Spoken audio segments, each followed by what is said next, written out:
Alright, so I'm under here still working, trying to get this thing out of here. Alright, so I talked about this Milwaukee earlier in the video, but this thing is just pretty amazing because I'm up under here now. I'm just about to get this this body brace out, and then I'm gonna get the dry shaft. Loose. But the weird thing about some of these GM cars in the 80s is like they have a mixture of standard and metric bolts, and this one has a whole lot of metric bolts on it, like stuff that you think would be 1/2 inch and 9/16 like on the older GMs. On this one, and this is 78, but going into the 80s, that was pretty much the normal. So these right here are 13s versus like a 9/16 or a 1/2 inch. But the good thing about this is I can just zip all this out. So this brace will be out in seconds.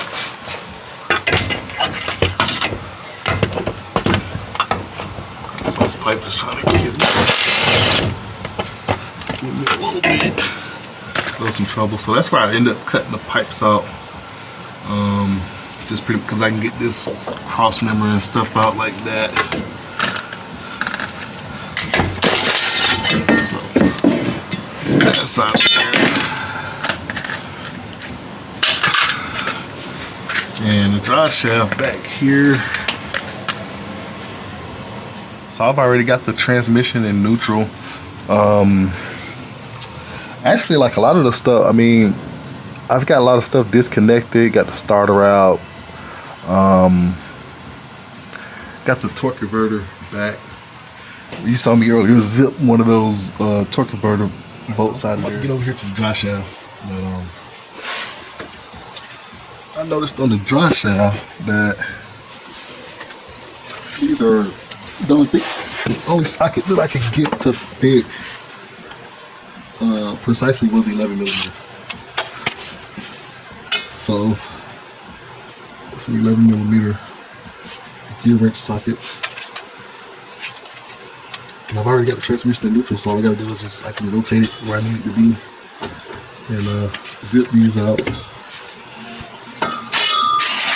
But you can see, like, with no effort, I can get these out with this impact. So it's been one of my favorites. And actually, the last G-body I worked on, which was I think it was an 84 or 85 Cutlass. I've had the dry shaft out of it because I had to put a transmission in there. But so I'm familiar with a lot of these nuts and bolts because the Cutlass uses pretty much a lot of the same stuff. The only exception is it had a later style 200 lockup transmission. I think it had a 200C in it.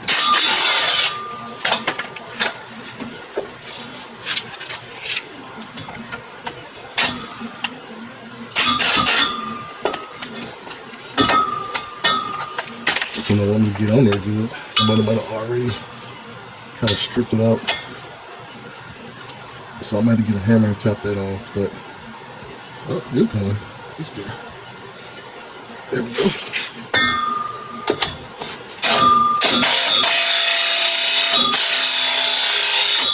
Oh, I accidentally put the tool in the wrong. Had it going forward instead of backwards. But yep, it's out. And all I gotta do is just pop this forward, and the drive shaft is over here. Yeah, it's probably gonna leak some fluid out, so I got this pan right here. So that's that, and then I'm gonna get this cross member brace out and get this transmission down. All right, so now I've got the trans jack under the car, and I'm zipping the bolts out. So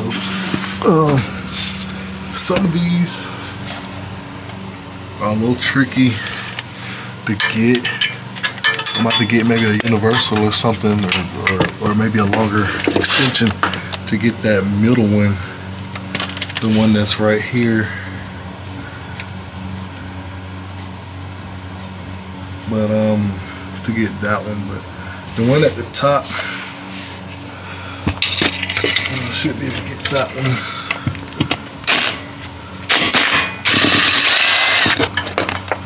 So I got that one out.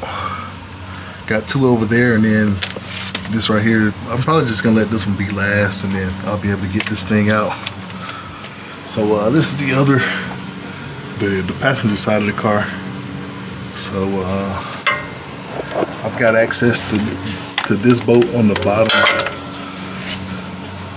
but I'm about to switch things up and get my ratchet.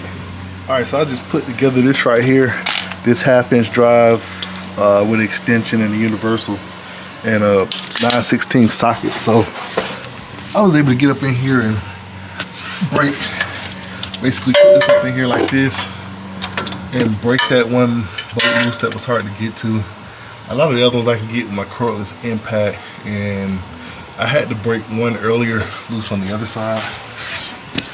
So now I can get them with this. So with a combination of my 9/16 on this 3/8 ratchet, I'm able to get up in here and get everything. So get the rest of the bolts.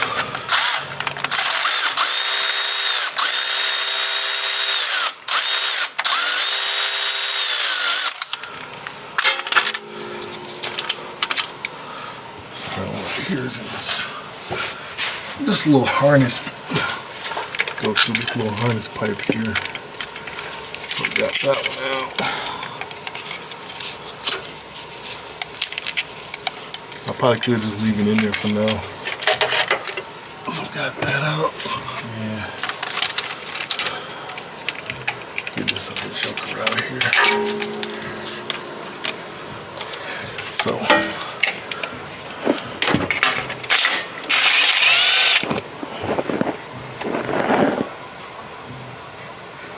get this other joker right here. Now I just got one more on the other side. I'm good to go. So got all my most of these transmissions got 6 bolts in them. So if I get that out, then I'll be able to get this thing out of here.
Alright, so it is stuck on the dowels, but it is coming just a little bit.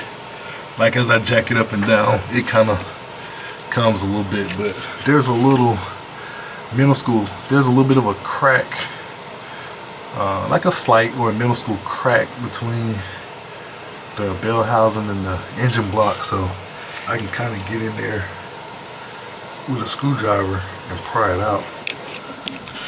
In most cases, when you get out of both sides of the transmission, it's normally ready to pop out of there. But in my case, it's like no. But at least I can kind of get some. See, I'm able to get something here and just pry it back. So I'm gonna go to the other side, do the same thing. It was just kind of stuck on the dowel, so it could be corrosion over the years and things like that. Dirt and grime build up, and it just got stuck on the dowel pins. So you notice I also got that little jack up on the oil pan,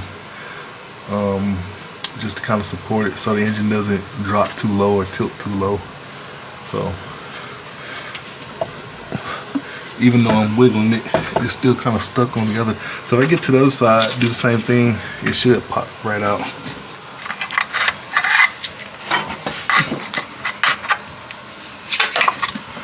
I don't have as much as a crack on this side as I did the other side. So I probably just got the wiggle and jiggle. Do a little bit of wiggle and jiggle action. There we go. So just came loose right there.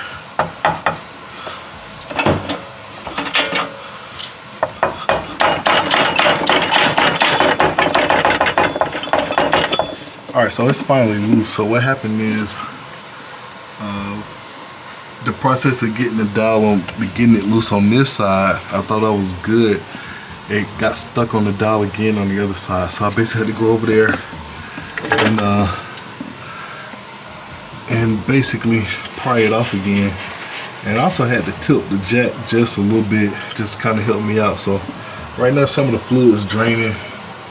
I'm gonna lower it down just a little bit. So that's the nice thing about this jack this is from Harbor Freight to Pittsburgh. So I think I got this jack in maybe like 2021 to help me pull the transmission out of that 73 Impala. So it works pretty good. You can do things like you can tilt it, and you can tilt it back and forth and side to side to kind of help you get it where you need to. So it's almost out of here. And that's that. The only thing about this jack, I don't have it, I don't got it jacked up high enough to slide it completely out from under the car with the jack on it. So typically what I do, I just slide it off of here. I just loosen like these up and kind of just let it slide off under the car onto the cardboard. But this jack does help me get it out easier. All right, what I'm doing now is just letting it let the transmission drain. So what I did to the jack was I just took these little supports. It's got 4 of these. So that's ultimately what helped you position it to different size transmission pans. But this one's a little bit weird because it's a 200, and so I also got to I got to get that the gear shift lever off, because they're different from car to car. So I got to transfer that over to the other transmission that we got. But yeah, so basically what I said, I take these off of this jack, because otherwise I would have to like jack the car up super high. Probably have to, you know, on the jack stands just to slide the transmission out with the jack. That's probably the only drawback we're using this type of jack right here. But other than that, I mean, it works flawlessly with helping you install a transmission and get your remove and install and get the angle and stuff right. So you can pretty much jack it up, angle it. You can rotate it left to right, up and down, and you're pretty much out with it. So basically, I got this 2x4, and I'm just basically gonna just kind of like gonna let it like slide off of the base of the jack, kind of like how it is now. Right now it's just caught on the underbody of the car, but just kind of let it slide off and then onto the ground. So that's the easiest way to get them off, because you know, transmissions, or especially automatics, are a bit heavy. This one's not like that heavy, but it is got some weight to it. So I'm just trying to work smart, not hard.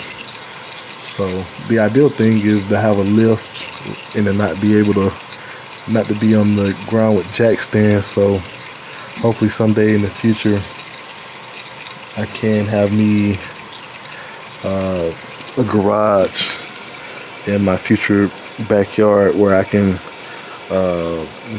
you know, at least have space to have a little lift or something in there. So hopefully that's the future of Cool Fred's garage, but we'll see. All right, so now I'm about to get ready to blast this off. That's for the that's the your transmission selector lever. So I'm gonna transfer that on over to the other transmission we got.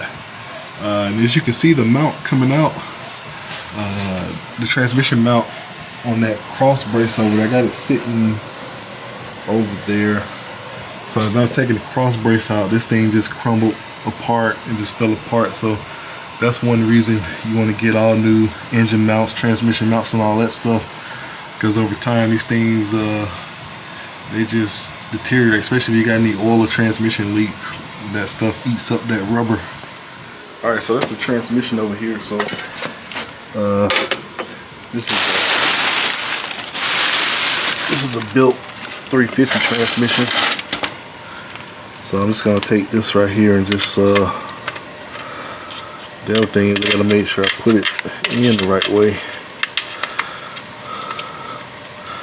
So there we go. Go ahead and zip it on there, and that's that.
Alright, so here we go. So get everything set up here. Got the engine crane in there, got the chain secure. So we're gonna go ahead and snatch this motor out. So in a few minutes it'll be out.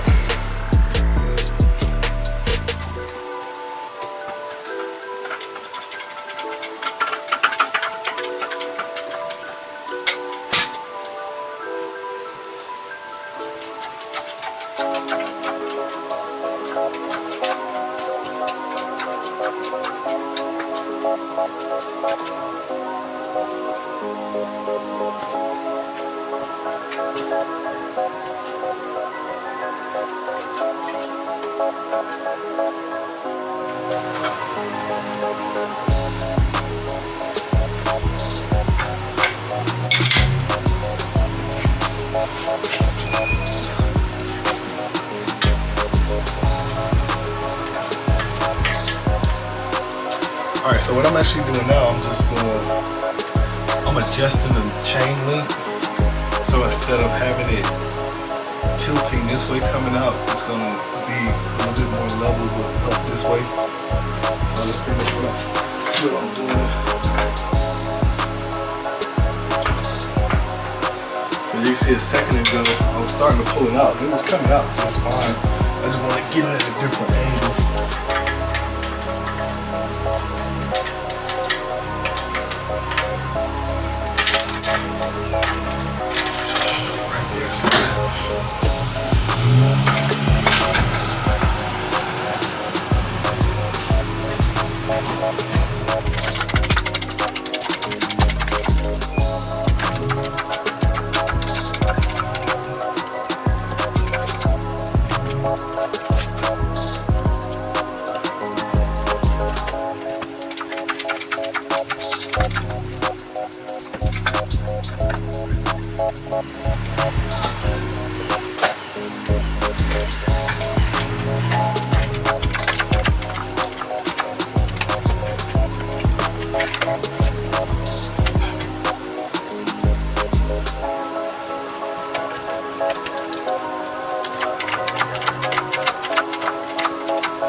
So I just moved this vacuum canister out of the way there. A little tricky to see, but this part of the exhaust here was kind of hitting up against it, so I basically just moved it right there.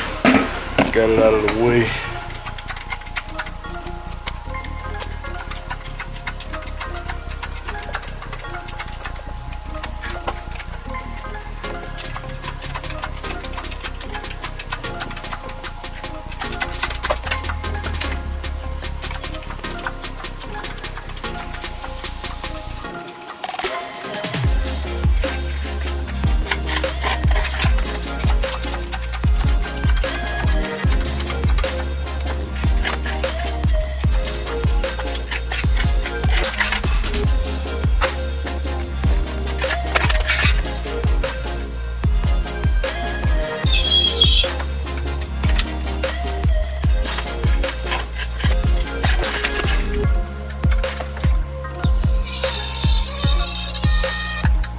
Alright, so here we go. So the engine is out of the 78 Malibu Classic.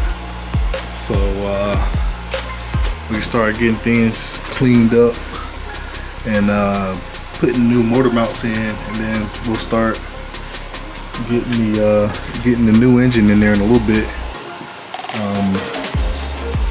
So next phase probably gonna just clean this up a little bit, get the motor mounts on, get everything prepped up, and show you guys the engine that's going in here on the next video. All right, so just before I get too carried away, I had to make sure that I get all of the essential things off of the old engine, like the motor mount brackets and stuff like that. So I just thought about that. So I just took off the motor mount brackets, and I got them sitting on the table here where they go left to right. So I'm gonna clean those a little bit. I'm gonna clean those up a little bit before I put those on the new engine.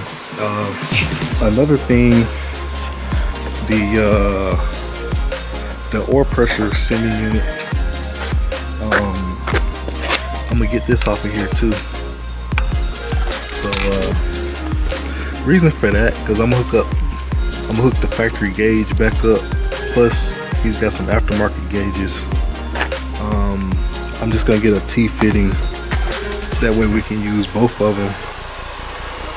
He's thinking about doing some aftermarket gauges in here in the future. I'm not sure he's gonna go auto meter or Dakota digital or what, but just in the meantime, since he's got the factory gauges, he'll have both the aftermarket oil pressure gauge, which will give him what his actual pressure is, and then he'll have this in here for the light. So basically two forms of safety. All right, so one last thing I'm gonna take off this engine is I was trying to get the power steering hose loose right here, but it was kind of seized in there, so it's kind of moving with this here. But it's this adapter right here because in some cases the power steering pump that we may have to replace it with, it may have a different type fitting, and versus us having to run adapters, I can basically reuse this in, clean this up, put a new O-ring on here, and I can stick this in a vise and get this fitting out. So this is something that we may need, we may not need it, but just in case I'll have it. Because actually the client, he's gonna come scoop this engine up in a few days when he drops off some more parts. So that'll kind of help me out, free up some space, and plus I don't have to worry about having to figure out how I'm gonna get rid of this stuff. So he's gonna help me out with that. He's gonna get the old transmission, and he's gonna grab this engine when he drops off the rest of the parts that he's gonna drop off. So I think I got everything off this thing that I need. So I should be good. So alrighty guys, so that's gonna be it for today. Thank you guys for checking out Cool Fred's Garage. Thank you guys for hanging out with me. So got the engine out of the 78 Malibu Classic.